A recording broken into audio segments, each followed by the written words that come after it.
Vampire. मेरे दोनों बच्चों को जन्मदिन की बहुत बहुत बधाई हो। अब तुम दोनों 21 के हो गए हो, थोड़े तो समझदार बन जाना, बहुत परेशान करते हो मुझे। अरे माँ, चाहे हम कितने भी बड़े हो जाएं, लेकिन तुम्हें परेशान करना कभी बंद नहीं करेंगे। वो तो हम दोनों का सबसे फेवरेट काम है। जतिन और आर्यन का आज 21वां जन्मदिन था। रात को वो अपना बर्थडे सेलिब्रेट कर रहे थे, तभी बाहर से एक अजीब सी आवाज आई, जैसे कई सारे पक्षी झुंड बनाकर एक साथ विलाप कर रहे हों। हे भगवान, आज के दिन में इन चमगादड़ों को आना था क्या? न जाने क्या अपशगुन फैलाने आते हैं। पिछले 21 सालों से मेरा दिमाग खराब किया हुआ है। हर अमावस को यहाँ झुंड बनाकर आ जाते हैं। लाओ, मुझे एक डंडा दो, अभी भगा कर आता हूँ। मेरे भाई, वो चमगादड़ हैं, कोई चिड़िया नहीं है जो डंडा देखकर भाग जाएंगे। छोड़ो उन्हें, मुझे तो बहुत नींद आ रही है। मैं तो अपने कमरे में सोने जा रहा हूँ। हाँ, मैं भी चल रहा हूँ। कमरे की खिड़की देख लेना जरा, कहीं कुंडी खुली हो और ये चमगादड़ कमरे के अंदर आ जाए। ठीक है माँ, गुड नाइट। सब अपने अपने कमरे में जाकर सो गए, लेकिन पूरी रात चमगादड़ों का वो झुंड उनके घर के ऊपर मंडराता रहा। गांव का एक आदमी हरीश अपने साइकिल पर वहां से गुजर रहा था, तभी उसका ध्यान भी उन चमगादड़ों के झुंड पर पड़ा। हे भगवान, पता नहीं इस घर में रहने वाले इंसान है या राक्षस। हर अमावस को इनके घर के ऊपर चमगादड़ों का झुंड मंडराता रहता है। यहाँ से तो गुजरने से भी डर लगता है। अगली बार अमावस होगी तो यहाँ से गुजरूंगा ही नहीं। अगली सुबह खिड़की से सूरज की किरणें जतिन और आर्यन के कमरे में पड़ती है। इससे पहले कि उनकी आंख खुलती, तभी उन्हें बाहर से लोगों की चीख सुनाई देती है। दोनों हड़बड़ाकर उठते हैं। अरे, ये किसकी आवाज थी? आवाज तो बाहर से आ रही है, चल कर देखते हैं। जतिन, आर्यन और उनकी माँ जल्दी से दौड़कर घर के बाहर जाते हैं तो उनके घर के पीछे लोगों का जमावड़ा लगा हुआ था और गांव के एक आदमी का मृत शरीर वहां पड़ा हुआ था। उसका शरीर पूरी तरह सफेद हो चुका था और आंखों की पुतलियां भी बाहर निकलकर आई हुई थी। उसे देखकर ऐसा लग रहा था मानो उसके शरीर का कतरा कतरा खून पीकर किसी ने उसे मार डाला हो। हे भगवान, ये सब क्या हो रहा है? इस आदमी का मुर्दा शरीर हमारे घर के पीछे क्यों लेकर आए आप लोग? इसे हम लोग लेकर नहीं आए हैं। सुबह जब मैं और हरिया खेत की तरफ जा रहे थे, तब कुछ अजीब सी गंध आई हमें। यहाँ आकर देखा तो इसका मृत शरीर पड़ा हुआ था। कल तुम्हारी ही छत के ऊपर चमगादड़ मंडरा रहे थे ना हो तुम लोग जरूर कुछ न कुछ तंत्र मंत्र करते हो। फालतू बातें मत करो। आज तक किसी ने देखा है मुझे जादू टोना करते? चुपचाप अपने अपने घर जाओ। शशि ने गांव वालों को धमकाकर वहां से भगा दिया, लेकिन जैसे ही अगली अमावस की रात आई तो फिर से उनकी छत के ऊपर चमगादड़ों का झुंड आकर विलाप करने लगा। न जाने ये चमगादड़ हमारे घर के ऊपर ही क्यों मंडराते हैं। बस इस बार कोई अनहोनी ना हो, वरना गांव वाले न जाने क्या सोचेंगे। आज इसी डर को लेकर शशि को पूरी रात नींद नहीं आई।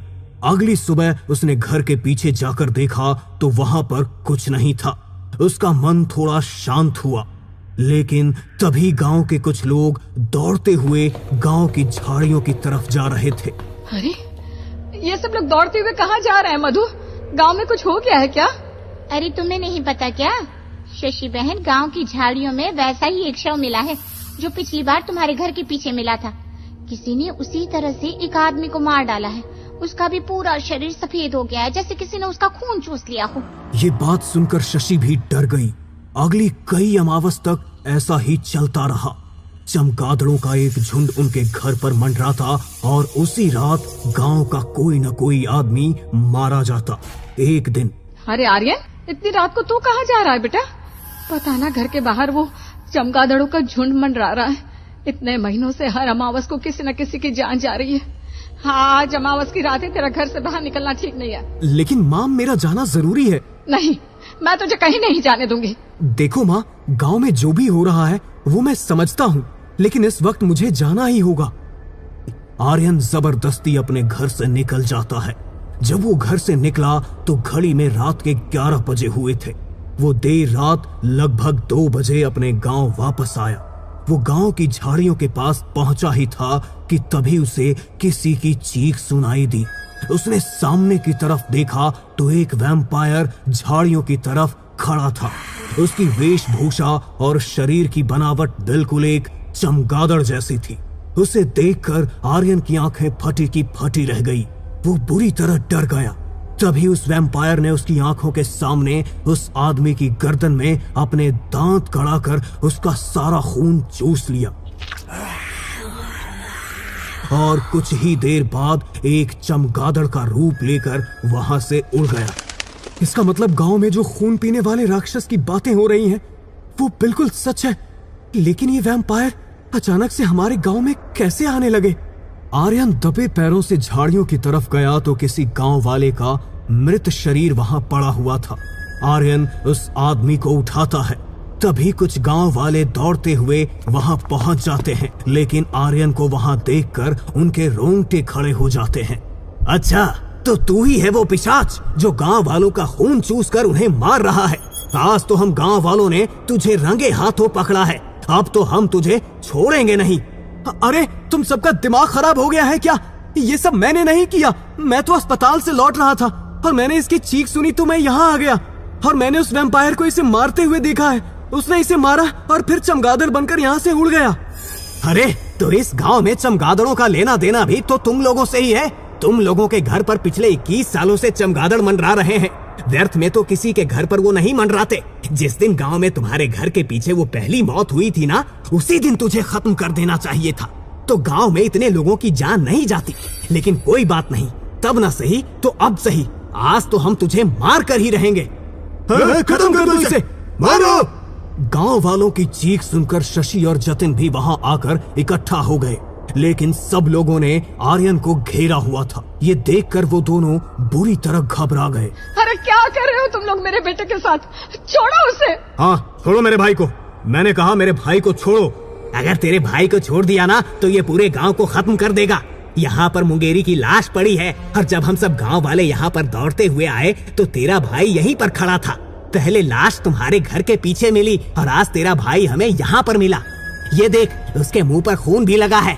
बार बार ये कोई संजोग नहीं हो सकता। आज हम इसे मार डालेंगे। गांव वालों, पीपल के पेड़ पर बांध दो इसे। बस, बहुत हो गया। ऐसा कैसे तुम मेरे बेटे को मार डालोगे? मेरे बेटे ने कुछ नहीं किया है और मेरे जिंदा रहते हुए तुम मेरे बेटे को हाथ भी नहीं लगा सकते। अगर किसी गांव वाले ने इसकी तरफ आंख उठाकर भी देखा ना तो अभी पुलिस को बुला लूंगी और एक एक को पुलिस के हवाले कर दूंगी। अरे तो बुलाना पुलिस को, कौन डरता है? देखो शशि बहन, हमें तुम्हारे लड़के को नुकसान पहुंचाने का कोई शौक नहीं है, लेकिन ये इसके पास खड़ा होकर क्या कर रहा था? आखिर इसकी सलामती चाहती हो ना तो घर में बेड़ियों में बांध कर रखो इसे, वरना अगर तुम ऐसा नहीं कर सकती तो फिर हमें पुलिस का भी कोई डर नहीं है। ठीक है, इसे बेड़ियों से बांध कर रखूंगी मैं, लेकिन कोई इसे हाथ नहीं लगाएगा। उस रात बात जैसे तैसे टल जाती है। अगली अमावस का दिन आता है तो शशि आर्यन को बेड़ियों से बांध देती है। अरे माँ, तुम ये क्या कर रही हो? मैं समझ सकता हूँ कि गांव वालों को मुझ पर भरोसा नहीं, लेकिन क्या तुम्हें भी अपने बेटे पर भरोसा नहीं है? माफ कर दे बेटा, लेकिन ये सब मैं गांव वालों की वजह से कर रही हूँ। मैं नहीं चाहती कि वो तुझे कोई नुकसान पहुँचाए। माँ, तुम मुझे बेड़ियों में भी बांध कर रखोगी ना, तब भी किसी न किसी गांव वाले की जान जाएगी, क्योंकि असली खून चूसने वाला राक्षस मैं नहीं, कोई और है। कौन है? तूने देखा है उसे? नहीं, लेकिन वो मैं नहीं हूँ माँ। इससे पहले कि आर्यन कुछ बोलता, उसके दरवाजे पर गांव वालों ने दस्तक दे दी। गांव के मुखिया के साथ कुछ लोग वहां पर आए। आप सब यहाँ? पुष्टि तो करनी पड़ेगी ना, तुमने इसे बांध कर रखा भी है या नहीं? आज रात हम यहीं रुकेंगे। लेकिन मुखिया साहब, मेरा बेटा वो खून चूसने वाला राक्षस नहीं है। बता ना बेटा, तू कह रहा था ना तूने उस खून चूसने वाले राक्षस को देखा है, तो बता दे कौन है वो बेटा। ये तो हमें भरमाने की कोशिश करेगा ही। इसके मुंह पर पट्टी बांध दो ताकि ये कुछ बोल ही ना पाए। लेकिन मुखिया जी, मैं बिल्कुल सच कह रहा हूँ, मैंने कुछ नहीं किया। मुझ पर शक करके आप एक और गांव वालों की जान खतरे में डाल रहे हो। चुप, एकदम चुप, पट्टी बांध दो इसके मुंह पर। थोड़ी देर बाद उनकी छत पर फिर से वो चमगादड़ों का झुंड मंडराने लगता है और उनके विलाप की आवाज पूरे घर में गूंज जाती है। आज चाहे ये पूरी रात तुम्हारे घर के ऊपर मंडराते रहें, लेकिन आज हम तुम्हें यहाँ से बाहर नहीं निकलने देंगे। लगभग 2 घंटे तक सब गांव वाले वहीं बैठे रहे। 2 घंटे तक गांव में ऐसी कोई प्रतिक्रिया नहीं हुई, लेकिन 2 घंटे बाद उन्हें एक भयानक चीख सुनाई दी। ये तो बिल्कुल वैसी ही चीख थी। इसका मतलब आज भी कोई मारा गया। लेकिन अगर ये यहाँ है तो। आर्यन कुछ बोलना चाहता था, इसलिए वो बहुत छटपटा रहा था। खोलो इसे। गांव वालों ने आर्यन को खोला। मैंने कहा था ना, वो कोई और है। अगर वो कोई और भी है तो आज पकड़ा गया होगा। गांव वाले आज पहले से ही वहां पहरा दे रहे थे और आज तो वो राक्षस उनके हत्थे चढ़ी गया होगा। जल्दी चलो। गांव वालों के साथ शशि और आर्यन भी वहां पहुंचे। गांव वालों ने उसे शिकारी के जाल में पकड़ लिया था। वो छटपटाता हुआ गांव वालों की तरफ उन्हें मारने के लिए बढ़ रहा था। अच्छा, तो ये है वो। ये मेरी पुश्तैनी तलवार है। इस वहशी को तो आज मैं अपनी इस पुश्तैनी तलवार से ही खत्म कर दूंगा। मुखिया जी ने उसके ऊपर अपनी तलवार से वार किया, लेकिन एक के बाद एक कई वार करने के बाद भी उसके ऊपर उनका कोई असर नहीं हुआ और वो और जोर जोर से घुर्राने लगा। इस पर तो कोई असर ही नहीं हो रहा। ऐसे तो हम इसे खत्म नहीं कर पाएंगे। शायद इसे मारने का तरीका कुछ और है। हम इस तरह किसी आम औजार से शायद इसे नहीं मार सकते। इससे पहले कि आर्यन कुछ और कहता, वैम्पायर बौखला गया। जिन गांव वालों ने जाल को पकड़ा हुआ था, वैम्पायर ने अपनी सारी ताकत से उन्हें धक्का दिया और आर्यन के ऊपर लपक पड़ा।